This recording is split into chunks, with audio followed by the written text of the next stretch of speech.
the issue of food security is the focus for what we're going to talk about next. I want to introduce you to Gail McFadden, who normally is very busy with books. She is an area manager with the Toronto Public Library, but she's in a very different location. Well, maybe sort of a similar location, but in a very different role. Gail, good morning. Morning, Heather. I'm so delighted to introduce you to the country. There's Gail at the Ellesmere Road Distribution Centre for Toronto Public Libraries. Can you show us around at all with your camera there, Gail? We will. We're just coming to life here, so we're going to show you as people start entering the space. This is about a 4,000 square foot space. It usually is full of books and full of all kinds of activities happening. We're just coming to life now, and the trucks will start arriving in a little bit when they'll be bringing in skids of food. Okay, so just pause there for just a second, because I want people to understand. You said that normally this is your distribution center for books, correct? For the library system. Absolutely. Up until March 25th, this space was totally full of books. Thousands and thousands of bins of books. And it has morphed into what? Completely a food bank distribution center where we have 7 loading docks bringing in food, and we have a team of staff who come in. They'll be coming in a little bit around 9 o'clock, and they unload the skids, unload the food, and then we start building the hampers for the families and community. That is just incredible. That's a huge facility and ready to go for another day. Now, obviously, a huge facility, you're used to dealing with big numbers when it comes to the books coming in, but what made you think you could handle becoming a food bank? I think it was the need to have the food bank. We were asked by our partners, Daily Food Bread and North York Harvest, and they asked if we could do it, and we realized that we actually are set up to do something like this. So this is a natural kind of fit, and we're doing the distribution here, and we're making the hampers here, and then the hampers are shipped out to the branches, and the branch staff in 9 locations. They're providing the food for the community.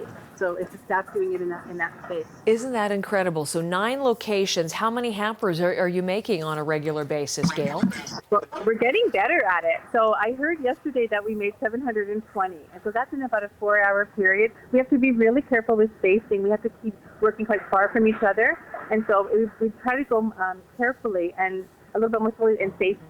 So, but yesterday 720, which was fabulous. Isn't that great? That's a good hourly rate. And what's going Right? into the hampers? What kind of food's coming in to help people?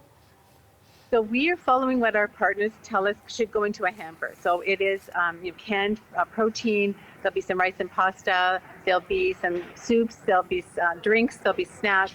So this is all the non-perishable things that we're packing here. To the branches, they get deliveries when they're on days of service of milk, yogurt, and cheese, and produce. That'll be going right to the branches. But this is the non-perishables here we're packing in. So when you send them out to those branches, Gail, do you have any chance to hear direct feedback from the people who are then receiving the hampers that you're packing? Well, the nice thing is that a lot of our staff have decided to work in the communities where they normally work, so they know the community and they know some of the people. So there's a really lovely greetings going back and forth, just saying hello and asking each other to stay safe. But we're also distancing ourselves and trying to move a line, so we don't get to have those wonderful conversations as much as we'd like, but certainly lots of greetings and lots of good wishes back and forth. Because I was thinking how important your service will be. We're hearing through this coronavirus pandemic that people who have never had to receive food assistance before are turning to food banks in huge numbers because they've suddenly lost their job and suddenly lost all money coming in. So I was thinking that the work that you're doing is taking on even greater importance, and I wondered how you felt about that.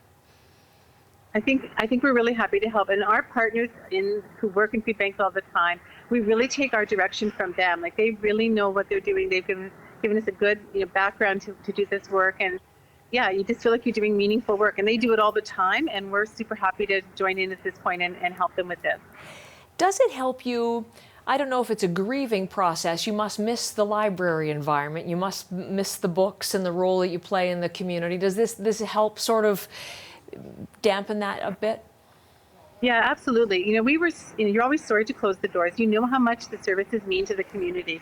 People love their reading and books and all that. They love the digital access. That's a super important piece of our work.